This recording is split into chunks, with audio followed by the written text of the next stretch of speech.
Business is real simple. You have a quality product or service. Making money simple. You got a quality product or service at an affordable price, right? And you expect to receive a quality what? Profit. That's business. Now, everybody that's getting money and making a ton of money, millions and billions of dollars, have just figured out how to get more people to give money to who? Them. All they got to do is provide a quality product or what? Service. Now you take care of the two things I talked about yesterday. There are two sides to every business. What are they? Operations and finance. Now the only way you go out of business is if you fail at operations or what? Finance. So business is really simple. I got to provide a quality product or service and then find a great way to get the masses to appreciate what I'm offering it for. That's economics, period. So if you are struggling financially, you got to learn that money only comes from one source, other people. Money only comes from one source, other people. Now, what are you going to provide in the middle to get the masses to give the money to you so they can have something to invest in, which is your business, which is something you can think of. Now, a lot of you guys are already in business. I'm not acting like everybody has to go out and start a corporation. I'm saying I don't care if you're in network marketing. I don't care if you got a traditional business. I don't care what you're providing. Just make sure people are giving you money for a quality product or service. Now, there's a way around it. Another way to get wealthy is to have people paying you and they don't even know it. Brian, what do you mean?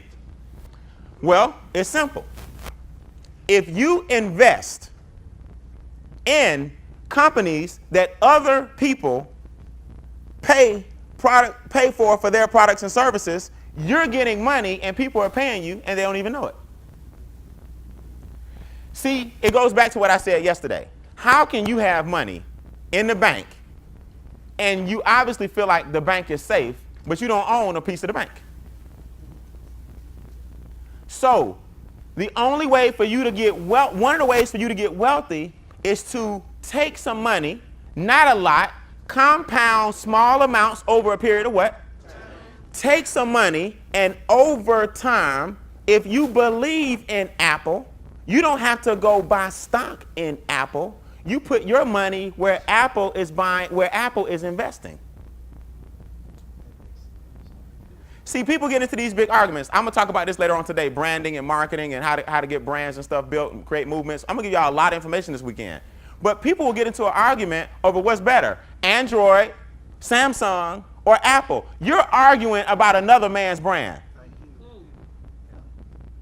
I don't see how y'all do that Android, man. This iPhone. Like, that's how bad marketing is. You out there arguing, man, I don't understand, man, these Jordans over these Adidas. What? That's the power of branding. You would defend another person's brand. I'm not saying nothing wrong with that. Like, I get into those debates too. Like, I'm not saying you crazy. I'm saying that's the power of what? Branding. So if you that passionate about the brand, why don't you go find out what Nike is investing in and put your $10 a day compound interest over 30 years in there?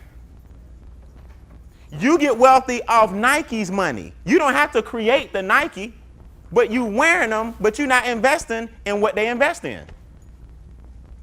See, if everybody is shopping at Best Buy, Walmart, Target, Sam's, why don't you go to the investment companies, T. Rowe Price, Vanguard, Fidelity? These are investment companies. These are investment banks.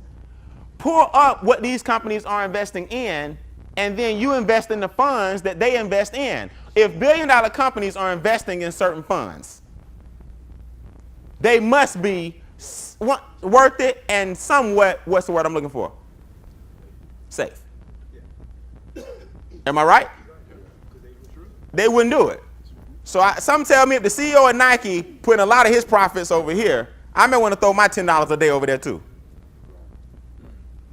See, you got to learn that wholesale trumps retail. You understand it when you getting tissue and napkins though. You understand it when you getting toothpaste And when you at Sam's Club and when you at BJ's, you understand if I buy in bulk, I save more what? You understand it as a consumer, but you don't understand it as a producer.